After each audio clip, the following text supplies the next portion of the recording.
Good morning, everyone. As we're going through Holy Week this week, today we're going to be digging into the crucifixion of Jesus. And in particular, I'm going to be looking in John 19. And as we do that, I really want you guys to remember how much pain Jesus was in. He'd already been beaten and whipped and had a crown of thorns thrust onto his head, and he had to carry the cross up the hill, and he couldn't even do that, so they had to get help. He's in an incredible amount of physical pain. And then they hang him up on the cross. And the cross was made of wood. And wood comes from trees. Science lesson for the day.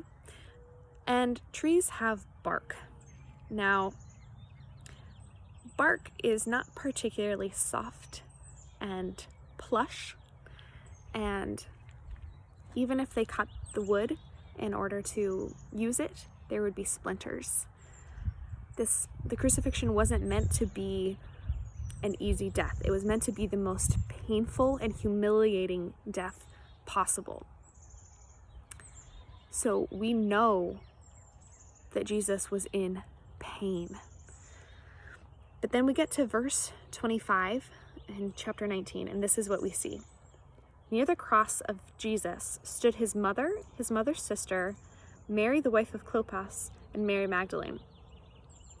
When Jesus saw his mother there, and the disciple whom he loved standing nearby, he said to his mother, "Dear woman, here is your son." And to the disciple, "Here is your mother." From that time on, his disciple took her into his home. Jesus was able to look down and tell people to care for one another in the midst of ridiculous pain. Jesus' love is so powerful.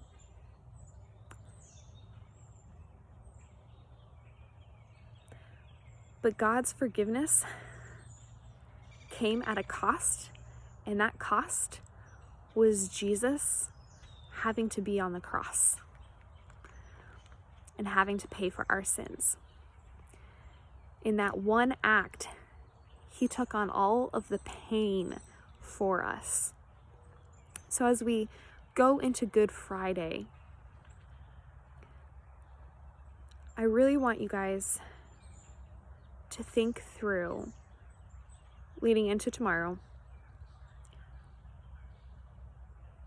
the great love that God has for us, that Jesus would do that willingly and still be able to look out at us and show love to us and tell us to care for one another.